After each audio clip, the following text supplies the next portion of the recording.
वंदे मातरम। जय माता दी मित्रों, मैं हूं वीरेंद्र सिंह। आप लोग देख रहे हैं समाधान न्यूज़ 24। मित्रों, आज मैं आपके सामने 4 जून को जो लोकसभा चुनाव के नतीजे आने वाले हैं उस पर मैं चर्चा करने वाला हूं। बहुत सारे लोगों के फ़ोन आए, बहुत सारे लोगों ने मेरे से चर्चा की कि आप अपना अनुमान बताइए, क्या आपका जो है आकलन है। तो मैं, आपने मेरे पिछले वीडियो देखे होंगे, मेरा अपना जो चिंतन रहा है हमेशा ये रहा है कि 2011 से युग परिवर्तन का जब से शंखनाद हुआ है तब सबसे इस देश के अंदर एक परिवर्तन का जो है चक्र शुरू हो चुका है। इस परिवर्तन के चक्र में जो भी सकारात्मक शक्तियाँ हैं उनको एक शक्ति प्राप्त हो रही है, जो नकारात्मक शक्तियाँ हैं धीरे धीरे वो पराभव की ओर जा रही हैं। 2014 में नरेंद्र मोदी जी प्रधानमंत्री बने, उसके पीछे बहुत सारे लोगों की साधना आध्यात्मिक शक्ति थी और वो जैसा भी काम कर पा रहे हैं सनातन धर्म को आगे बढ़ाने के लिए उनका वास्तव में योगदान जो है उल्लेखनीय रहा है। राम मंदिर का निर्माण होना अपने आप में बहुत बड़ा एक ऐतिहासिक घटना चक्र है। धारा 370 काटना एक बहुत बड़ी राष्ट्रवादी जो है सोच को पोषण करने वाला एक ये निर्णय था। तो ये कुछ निर्णय ऐसे थे जिसके कारण से इस देश के सनातन समाज में, राष्ट्रवादी समाज में एक छाप जो है मोदी सरकार को लेकर के लोगों के हृदय में जो है बनी। और उसी का परिणाम है कि आप 4 जून को जो नतीजे देखेंगे कि विपक्ष और चाहे मोदी विरोधी मीडिया चाहे कितना ही कुछ कर ले, आप देखेंगे कि मोदी जी अपना पुराना प्रदर्शन दोहराने में कामयाब होंगे। जहाँ तक मैं आपको बता दूं, मेरा अपना अनुमान है। मेरा अनुमान ये कि भारतीय जनता पार्टी पिछली बार 2019 में 303 सीटें जीती थी, बढ़कर के वो इससे बेहतर प्रदर्शन करेगी ऐसा लगता है, आकलन है हमारा। और वो सीटें 303 से बढ़कर 325 तक भी जा सकती हैं। एक बात मैं बता दूं, बड़े बड़े धुरंधर जिन्होंने 35-35 साल पत्रकारिता की है, बड़े बड़े दिग्गज हैं, योगेंद्र यादव हैं जो 240 से 260 बीजेपी को गिना रहे हैं। बहुत सारे लोगों को, अभी इन लोगों को ये ज्ञान नहीं है। ये जो आकलन कर रहे हैं वो राजनीतिक मतलब अपना जो गणित लगा रहे हैं। बहुत सारे लोगों के गणित फेल होने वाले, पूरी दुनिया के गणित फेल हो गए। आध्यात्मिक दृष्टिकोण से अगर आप आकलन करोगे, चीज़ों को गंभीरता से बिल्कुल जो है गहराई से अगर आकलन करोगे, तभी आपका मन मस्तिष्क काम करेगा। अभी जो लोग दावा कर रहे हैं कि भाजपा को जो बहुमत नहीं मिलने वाला है, एक्चुअल में कोई भी सही आदमी जो जेन्युइन व्यक्ति है वो आकलन जो कर रहा है वो सत्ता मतलब भाजपा के सत्ता में आने की भविष्यवाणी कर रहा है। और जो भी व्यक्ति एक्चुअल में बायस्ड है किसी न किसी विचारधारा से, उस व्यक्ति का आकलन गलत है। प्रशांत किशोर जी ने जो भाजपा की सत्ता में आने की भविष्यवाणी की है, उनकी भी दुनिया भर के लोग आलोचना कर रहे हैं, तमाम पत्रकार, वो सब लोग जो है उनको चेहरे देखने लायक होंगे। 4 जून को जब रिजल्ट आएगा तो मैं आपको बता देना चाहता हूँ, भाजपा अपना पूर्ण बहुमत के साथ सत्ता में आएगी, पहले से बेहतर प्रदर्शन कर सकती है। उत्तर प्रदेश में लोग कह रहे हैं कई 4 PM वाले संजय शर्मा जी हैं, कोई मेरा उनसे ऐसा नहीं है, लेकिन मैं कहता हूँ कितने वरिष्ठ पत्रकार होकर के मतलब कैसे कैसे आकलन कर रहे हैं। वो आए बहुत बड़े ज्योतिषाचार्य हैं, वो अपना पता नहीं कैसा आकलन कर रहे हैं। मैंने उसमें कमेंट भी किया है कि वो जना उनके ही दिमाग पर जना राहु केतु बैठ गया है क्या, आपको पता ही नहीं है, आप आकलन नहीं कर पा रहे हो। मोदी जी को एक माध्यम बनाया जा रहा है, ये परिवर्तन का दौर है और इस देश को विश्व गुरु बनना है।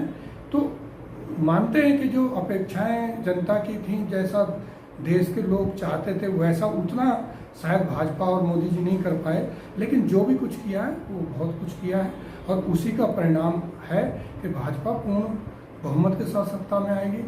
और उसके अलावा जो NDA का जो सीटें होंगी वो एक्स्ट्रा ही होंगी। भाजपा ने अपने लिए जो 370 का टारगेट रखा था वहाँ तक वो नहीं पहुँचेगी।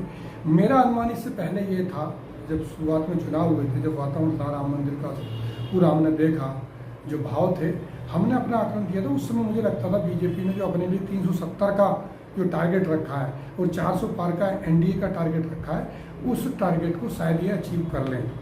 और मैं ये मानता था कि 350 बीजेपी अपने बलबूते पर ला सकती है, लेकिन भाजपा का टिकट वितरण और अपने आप को सत्ता में लाने के लिए जो इन्होंने कुछ बहुत सारे दल बदलू लोगों को अपने में शामिल किया, बहुत सारे लोगों को मुखौटा, जो पहले दूसरे दलों में थे तो वो अवसरवादी होते थे, अपने दल में आ गए तो वो जो है मतलब एक तरीके से दूध के दूल्हे हो गए। जो क्योंकि मैं जो कहना सच कहूँगा, अगर मोदी जी के कुछ लोग आलोचना कर भी रहे हैं, अगर सही अर्थों में कर रहे हैं तो मैं उनके साथ हूँ, लेकिन अगर गलत अर्थों में कर रहे हैं तो मैं उनके साथ नहीं हूँ। नीर विवेक वाली बात है। तो मैं ये मानता हूँ भाजपा ने अपने कुछ समझौते करके, थोड़ा निम्न स्तरीय राजनीति करके, जो उसकी 350 सीटें आ सकती थी, उसने उन सीटों में कुछ ना कुछ घटोतरी की है। इसलिए मैं 25 सीटों का अनुमान मैं कम मान के चल रहा हूँ, इसलिए मैंने 325 तक मैंने माना है। और मैं ये भी मानता हूँ जो पहले मार्जिन था वोटों का, जो बहुत बड़ा मार्जिन था, बीजेपी की कई बहुत सारी सीटें लाखों मतों से जीती थी कुछ, तो वो मार्जिन जो है कम होने वाला है। और कुछ सीटें ऐसी भी होंगी जो 5,000 से 10,000 के मार्जिन से हारने वाली भी होंगी, कुछ सीटें ऐसी भी होंगी। और उसके लिए जो बीजेपी साम दाम दंड भेद, और जो लोग कहते हैं भाई ये तो सत्ता में आने के लिए, देश के लिए दूसरे के हाथ में सत्ता न चला, इसलिए करना ही पड़ेगा, वो जो इनका तर्क है, उस तर्क का ही खामियाजा ये होगा कि जो 350 पार भाजपा जा सकती थी वो नहीं जाएगी, क्योंकि ये सब प्रकृति का चक्र है, ये परिवर्तन का दौर है। क्योंकि हम आध्यात्मिक दृष्टिकोण से भी आंकलन कर रहे हैं, जब ग्रह योग बनते हैं तो जब परिवर्तन का दौर चलता है, जब सतयुग की नींव रखी गई है, तो ऐसे में जो अच्छे लोग हैं, जो बेहतर लोग हैं, वही आगे बढ़ेंगे। लेकिन हम गलतियां भी करेंगे तो प्रकृति उनको दंड भी देगी। मैं अपना ज्योतिषीय दृष्टिकोण से भी, आध्यात्मिक दृष्टिकोण से भी, जो परमहंस योगीराज शक्तिपुत्र जी महाराज ने फरवरी में भविष्यवाणी की थी 2023 में कि मोदी जी जो पुनः प्रधानमंत्री बनेंगे, तो एक तो वो मैं आपको बता देता हूँ, आप मेरे जाकर देख सकते हो, परमहंस योगीराज शक्तिपुत्र जी महाराज की भविष्यवाणी। इसके अलावा जो मेरा अपना आकलन है, मैं अपना आध्यात्मिक दृष्टिकोण से भी और साथ में राजनीतिक विश्लेषक के नाते भी मैं ये बता रहा हूँ, जो मैंने आपको बताया कि बीजेपी पहले से बेहतर प्रदर्शन कर सकती है। जो योगेंद्र यादव जी का आंकलन है 240 से 260, वो आंकलन बिल्कुल उनका गलत साबित होगा।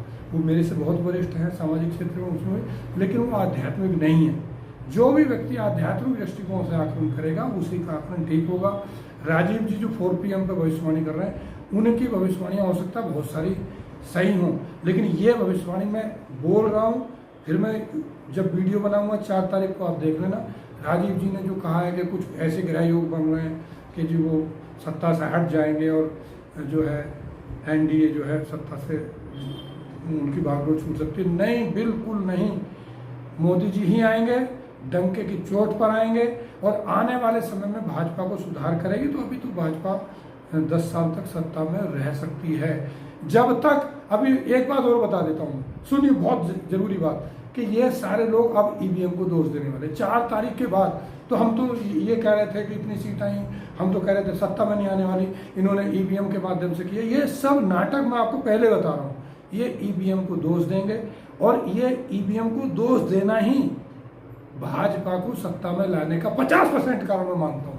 क्योंकि ये EVM को दोष देंगे, अपने अंदर जो गलतियां हैं उन्हें तो सुधारेंगे नहीं। विपक्ष जो है और जो दिशाहीन मीडिया है ना, जो मोदी जी की गैर जरूरी आलोचना करता है, तो वो ना विपक्ष को सुधरने देगा, ना खुद सुधरेगा।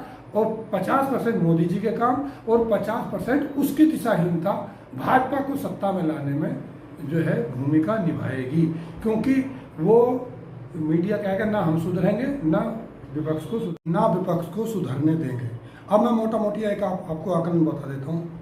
हरियाणा में बीजेपी की 10 से 10 सीटें थी और वहाँ बीजेपी की सीटें घट रही हैं, वहाँ 6 से 7 सीटें बीजेपी को मिलेंगी। वहाँ भाजपा ने अपने राजनीतिक आकलन में चूक की है। वहाँ मैं रहा हूँ, बहुत लंबे समय तक मैंने हरियाणा में काम किया, मेरा वहाँ अच्छी रिसर्च है। भाजपा चाहती तो 10 की 10 सीटें जीत सकती थी। केंद्रीय नेतृत्व का ओवर कॉन्फिडेंस, दूरदर्शिता के कारण से 3 से 4 सीटों का नुकसान उसको वहाँ होने वाला है। कर्नाटक में जो भाजपा का सहयोगी दल था, वहाँ जो रेवन्ना थे, उनका जो सेक्स स्कैंडल जो हुआ है, वो भी साम दाम दंड भेद की राजनीति के तहत जो उन्होंने किया, उसका भी कर्नाटक में उनको नुकसान हो सकता है।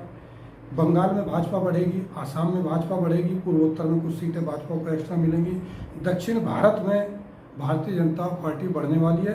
उत्तर प्रदेश में जो लोग 40-50 सीटों का जो राजनीतिक विरोधी अनुमान लगा रहे हैं, जो मोदी विरोधी मीडिया अनुमान लगा रहा है, तो वो उनका आंकलन गलत साबित होगा। पिछली बार 62 सीटें मिली थी, कम से कम इस बार भी मैं मानता हूँ 62 तो मिलेंगी, 70 तक भी सीटें जा सकती हैं।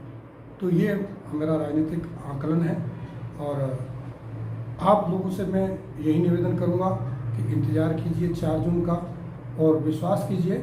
और ये परिवर्तन का दौर है। हम लोगों को क्या करना है, मोदी जी जो अच्छा काम कर रहे हैं उनके अच्छे काम के साथ हमें खड़े होना है। अगर वो अच्छा काम नहीं कर पा रहे, कुछ अच्छा करना चाहिए तो उनको सुझाव भी देने। हमारा लक्ष्य ये होना चाहिए कि आज इतना दिशाहीन विपक्ष होने के बाद भी, इतना मतलब राष्ट्र विरोधी काम करने के बाद भी लोग अगर विपक्ष को सत्ता में लाने की बातें कर रहे हैं तो उनके राजनीतिक, उनका मानसिक, मैं क्या कहूँ, उनको दिवालियापन ही मैं मानता हूँ। और ये दुर्भाग्य भी मानता हूँ कि ऐसे में भाजपा के लोगों को इतना नीचे इस तरफ आकर के राजनीति करनी पड़ रही है, तो इतना नीचे इस तरफ आने की जरूरत नहीं है। यही बात कहते हुए मैं अपनी वाणी को विराम दूंगा और आपसे निवेदन करूंगा, इस चैनल को आपने अब तक सब्सक्राइब नहीं किया, सब्सक्राइब कर लें, इस वीडियो को लाइक और शेयर जरूर करें। धन्यवाद। मिलेंगे एक नए राजनीतिक आंकलन के साथ और 4 जून को जो बहुत सारा रिजल्ट आएगा, कहाँ क्या हुआ है, इस पर मैं अपने विचार जरूर रखूँगा, सटीक आंकलन आपके सामने प्रस्तुत करूँगा।